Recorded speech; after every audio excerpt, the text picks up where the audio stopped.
Pessoal, mais um capítulo da novela Mauro Cid e a delação fantasiosa. E por que fantasiosa? Porque ela tá em sigilo, ninguém sabe exatamente o teor dessa delação, nem mesmo a defesa do tenente-coronel Mauro Cid, ex-ajudante de ordens do presidente Bolsonaro. Mas a velha mídia continua, insiste em publicar essas informações como se verdade fossem, não é? O que levanta novamente o questionamento.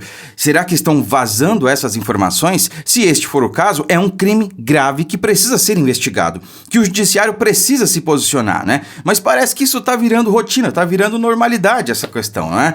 Ou, se não for o caso, a velha mídia tá inventando isso, né? São ideias fantasiosas da cabeça de alguém que também merece a intervenção do judiciário. Afinal de contas, eles vivem acusando a direita de disseminar fake news, de disseminar informações falsas e tudo mais. Bom, o que a velha mídia está fazendo agora? Expondo informações sigilosas que foram criminosamente vazadas, né? Que isso deveria ser crime, ou então estão simplesmente disseminando fake news, aquilo que eles acusam nós de fazermos, né? Então assim, qualquer uma das duas opções é um absurdo que está acontecendo.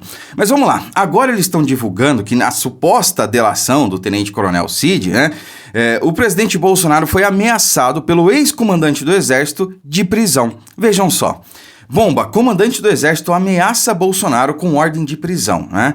Então, olha só, na reunião entre o ex-presidente Jair Bolsonaro e a cúpula militar de seu governo, logo após o primeiro turno das eleições passadas, o ex-mandatário teria tentado apresentar um plano de golpe de Estado, segundo disse em delação seu ex-ajudante de ordens, Mauro Cid, né? Então, o ex-comandante, à época dos fatos aqui, era o coronel Freire Gomes, aliás, o general Freire Gomes, né? Esse da foto aqui.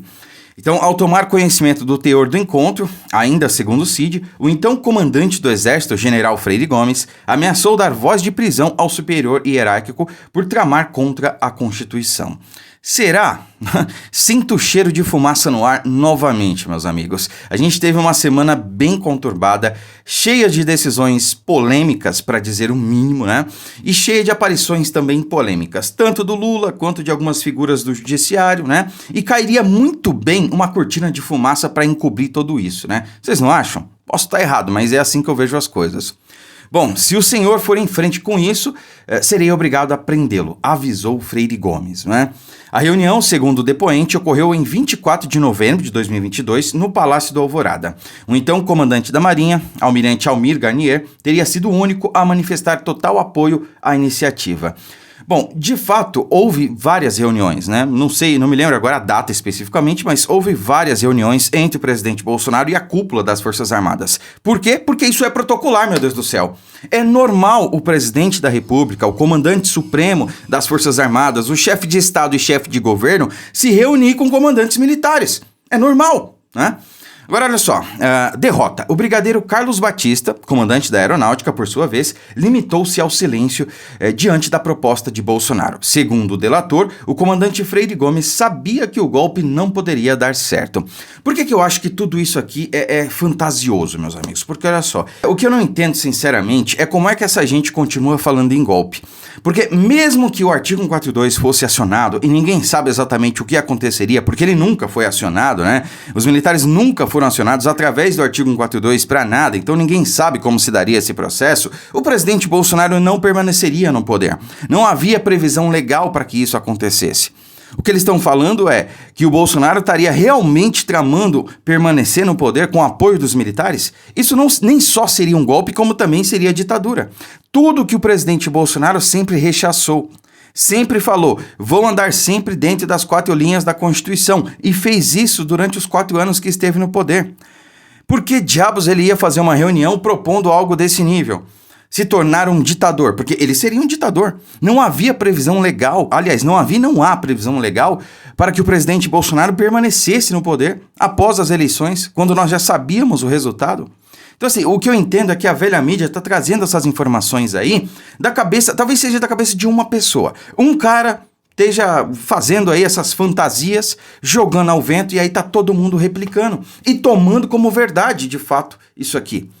E aí eu venho perguntar para vocês, o que será que vai acontecer quando a delação do Mauro Cid for exposta, vier a público, e a gente vê que não tem nada disso que está sendo veiculado agora? O que vai acontecer com essa gente? Será que eles vão ser incluídos no inquérito aí do ministro Alexandre de Moraes, que vigora até hoje, né? Anos aí, e não tem nada comprovado que de fato há uma milícia digital? A milícia digital tá aqui, ó.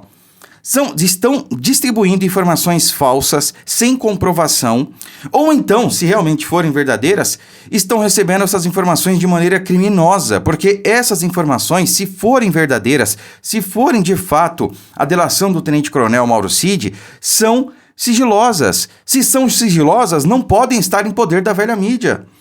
Eu quero saber o que vai acontecer quando ela for exposta e a gente vê que essas informações, na verdade, eram falsas, né? Essas pessoas vão para a cadeia, vão pagar multas, vão ter seus veículos de imprensa fechados, como vários canais de direita foram fechados, por disseminar informações que hoje, algumas delas, são comprovadamente verdadeiras? Sim ou não? Né? O que vocês acham? Só para finalizar aqui, ó. Freire Gomes sabia que os comandantes do Sul, Fernando Soares, do Sudeste, Tomás Paiva, que é o atual comandante do Exército, né? Do Leste, André Novaes, e do Nordeste, Richard Nunes, não apoiariam. Além disso, os norte-americanos, civis e militares, já haviam dado fartas demonstrações de que não apoiariam, afirmou Cid à Polícia Federal. Bom, isso aqui para mim é mais um forte indício de que, de fato, isso aqui é fantasioso. Não existe, é invenção da cabeça de alguém. O Brasil é soberano. Se houvesse um golpe de Estado aqui, se houvesse qualquer coisa que rompesse a ordem democrática ou coisa parecida, meu amigo, é o Brasil que resolve. O Brasil é soberano para as questões internas, assim como qualquer outro país do mundo é soberano. Bom, houve um golpe lá na Venezuela, tá um golpe em curso até hoje lá. Os Estados Unidos impediu. Tem golpe rolando em vários países mundo afora. Os Estados Unidos impediu. Ninguém tem poder para impedir nada que seja na ordem interna de um país. O Brasil é soberano. Então, essas informações aqui, eu tenho certeza, não saíram da boca do tenente-coronel Mauro Cid. Cara, olha isso. Além disso, os norte-americanos, civis e militares, quer dizer, o público civil lá não ia permitir que houvesse um golpe no Brasil. O que eles iam fazer, então? Comprar passagem aérea em massa, vir pro Brasil e impedir o golpe? É isso? Cara, não faz nenhum sentido, essa gente tá maluca. Como é que o cara tem coragem de publicar um negócio desse como se fosse verdade? Mas eu não vou discutir, vai que é doença, né? Sei lá. O escândalo eclodiu na mídia após a divulgação de e-mails da equipe de ajudante de ordens da presidência que revelaram o encontro entre Bolsonaro, comandante das Forças Armadas, e o então ministro da Defesa, general Paulo Sérgio Nogueira. Apenas 15 dias após o segundo turno das eleições presidenciais, quando a derrota para o adversário petista, Lula, já estava consolidada. Quer dizer, mesmo após o segundo turno das eleições, quando a gente já sabia que o presidente Bolsonaro não tinha sido reeleito, ele permaneceria no poder até 31 de dezembro de 2022. Ele permaneceria na presidência. Então, se ele continuaria presidente até o fim do ano, qual o problema em ele se reunir com a alta cúpula dos militares? Ou seja, lá com quem fosse, né? Sendo de atribuição de chefe de Estado. Qual o problema? Eu lembro a todos que nós vivíamos naquela época já um momento de tensão no país, né? As pessoas estavam na frente dos quartéis por todo o Brasil, ainda que de maneira pacífica e ordeira. E antes disso, muita gente foi para as ruas, fizeram ações ali que não merecem ser defendidas, como, por exemplo, fechar estradas, né? Teve um grupo de caminhoneiros que fechou algumas estradas pelo Brasil, o que a gente não pode compactuar. Né? Porque o conservadorismo se baseia em alguns preceitos. Um deles é liberdade. Você não pode lutar pela liberdade tirando a liberdade de outras pessoas, o direito de ir e vir, né? Então, fechar rodovias não é democrático, de fato, né? Mas foi o que aconteceu em alguns casos. Alguns caminhoneiros, né, algumas pessoas foram fechar rodovias aí, Brasil afora. Era um momento de tensão. Então, qual o problema? Na verdade, é até natural que o presidente se reúna com a alta cúpula para traçar ali um plano de ação, de repente, né, caso o Brasil virasse uma panela de pressão, explodisse, né, caso as coisas saíssem do controle, mas não foi necessário, graças a Deus, porque a direita sempre foi pacífica, ordeira, sempre protestou dessa maneira. Então as pessoas permaneceram até o fim do ano de maneira pacífica e ordeira, sem nenhum caos, sem nenhum quebra-quebra na frente dos quartéis. Mas eu entendo que foi uma reunião para realmente traçar um plano caso a coisa saísse de controle. Se de repente os petistas, o outro lado, partissem para o confronto, né? Porque havia informações também que eles estavam querendo isso. Inclusive, parlamentares chegaram a divulgar nas redes sociais e chamar a militância do MST, inclusive, para ir para cima dos manifestantes de direita. Se for preciso, a gente tira eles à força lá das estradas, né? Eu me lembro dessas postagens, né?